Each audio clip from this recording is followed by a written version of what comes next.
This is my audience.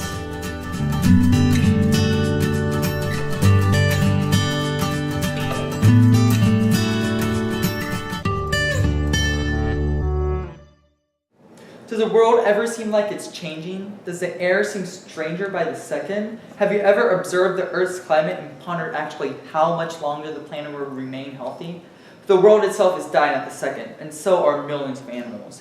Areas, whether beautiful or not, are being destroyed for human use. Millions of animals, whether on land or in water, are suffering from torture that we cause. Earth itself is being destroyed as a whole, and all of this is because of the world's dirty destroyer, pollution. The cause of pollution continues to exist, and its consequences are exponentially rising. But although it may sound to the extreme, an individual can still make a difference. There are several different types of pollution in this world, ranging from water to air pollution, thermal to light pollution, sound to soil pollution. There's even radioactive pollution. The list of types of pollution may be endless, but so is the list of causes. To begin with, the dirty destroyer is made by Mother Nature. Volcanoes bring massive clouds of ash and dirt to the atmosphere when active, and hurricanes can cause mass destruction, littering the Earth's surface with remnants of trash and garbage. Though, do not think that we don't play a big role for the illness of the Earth. Humans cause a huge part of the pollution on the planet, so this must be reduced. We have deforestation, toxic landfills, the erosion of soil, and a reduction in our fishing stock. We throw away trash after consuming the goods, pollute the air when we drive to work, pollute the water when we produce steel, and dump the emissions into the water. About half of American lakes are even too polluted for fishing, swimming, or even aquatic life. Constantly, the air is becoming worse and the water is being dirty. Humans impact the environment greatly, and we don't see how much is being done with the tiniest mistake. With one little mistake, the Earth could be completely destroyed. For example, the oil spill in 2010, which was an accidental petroleum release into the environment, devastated the Gulf of Mexico for months. And not only did it affect us, but it killed and injured many animals, whether in the water or not. Furthermore, about 3/4 of air pollutants are caused by automobiles, and the smoke in our atmosphere, about 1/3 is caused from small coal fires in people's homes. Humans are indeed the main cause of pollution.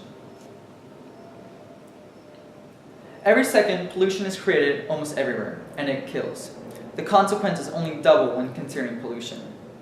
If we give the Earth more and more pollution, keep overflowing it, the entire planet would be covered with it, and many on the globe would eventually catch a disease or even die. This is the path we're heading. Not only would the human species eventually die off, but all living organisms on the Earth could eventually disappear until there's not even an Earth anymore. Every day, organisms are exposed to breathing contaminated air and eating contaminated food products, such as fish raised in contaminated water or plants grown in contaminated soil. All organisms are exposed to drinking water contaminated by toxic pollutants or ingesting contaminated soil or even touching contaminated soil, dust, or water. This danger could be reduced, but only with commitment.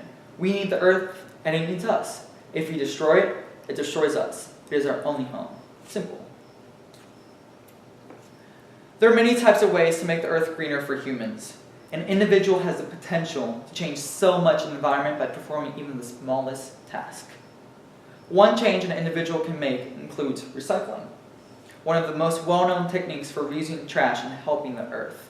Recycling has made metals, papers, plastics, glass, and other materials reusable. Very useful in today's society. Also, an individual could look into using public transportation.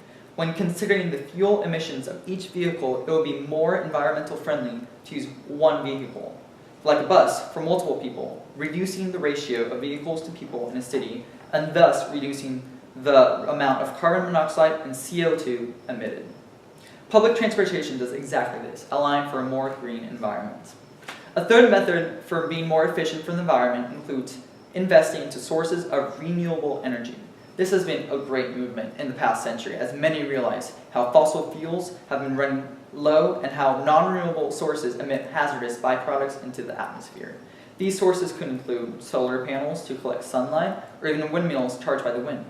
Over time, it is not only beneficial to the environment, but it's also money efficient, advantageous in the long run. It will take a while to make the Earth a perfect home, but together, we humans may change the future of the Earth and all of its organisms. We may save millions or even billions, and an individual's commitment is the first step. So the next time you feel like tossing a tiny gum wrapper to the ground, think twice about it and ponder about who could die from you doing so. Even with the multitude of causes and endless number of consequences, we may redirect the Earth and make it greener. We may fix our mistake and save other organisms in the world, as well as us and the generations to come. We may solve the conflict that we've had for centuries. We may destroy the destroyer of Earth. And it starts with the individual. Thank you for your time.